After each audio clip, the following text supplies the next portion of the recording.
Afternoon. I'm Mr. James from English Department, Assistant Professor of English in SNS College of Engineering. The topic for me I want to discuss with you is that communication skills. So let's have a discussion of what is meant by communication and all such things. So communication in the sense it is the way of communicating with others. Okay, how it will be the information is passed, how the information is shared by someone else, so that's very needed. Okay, so if you want to share something with others, or if you want to say something about we will be using our signals, we will be using our words or all such things. So communication is very important in everyone's life.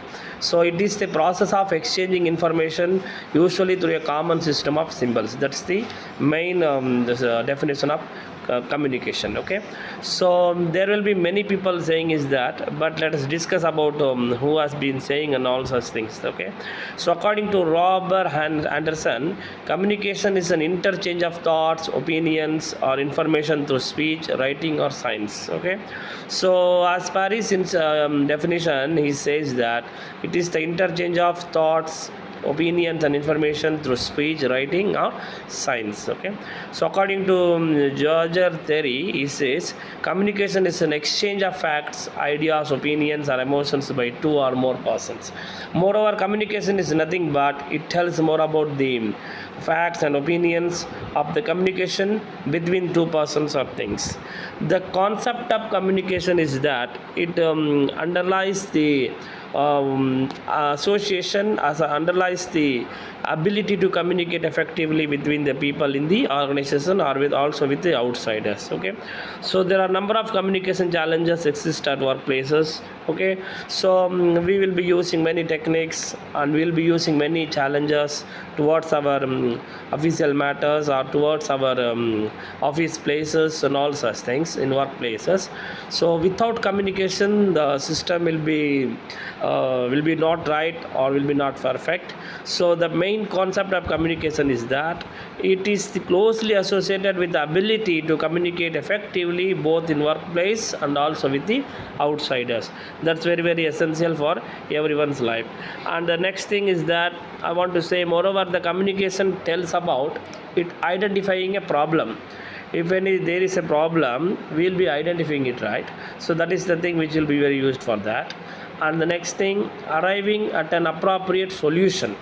So if you have any problems, we'll be seeking next step, what will be the solution for that. So in the sense, communication is a step for an arriving to an appropriate solution. And for supervising work we can use, and for coordinating various functions, and for coordinating people and their activities, and for developing products and services, and for developing relationship. So it tells more about all such things. Okay, next I want to share something about the elements of communication process here. See, there are many elements of communication process here, but let us highlight what is being more important. Okay, first one is the sender or the encoder or the speaker. Okay, the person who initiates the communication process is normally referred to as the sender. That is, in the sense, the person who is sending the information or giving the information is called a sender or encoder or speaker.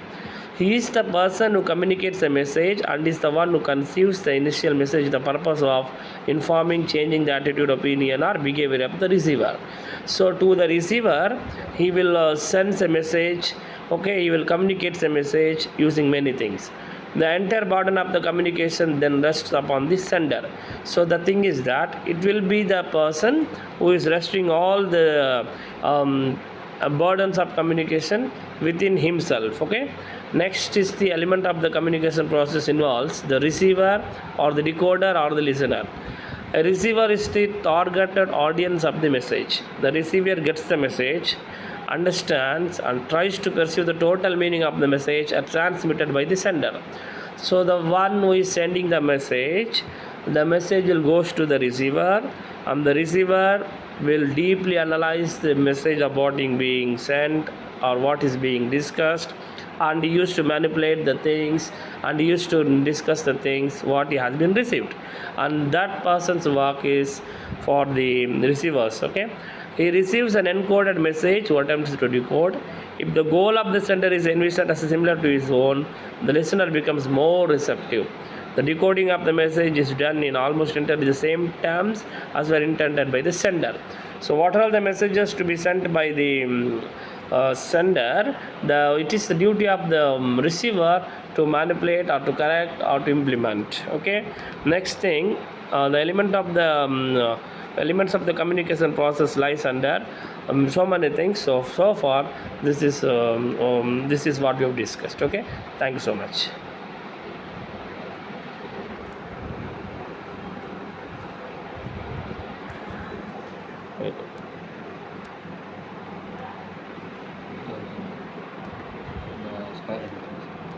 Square.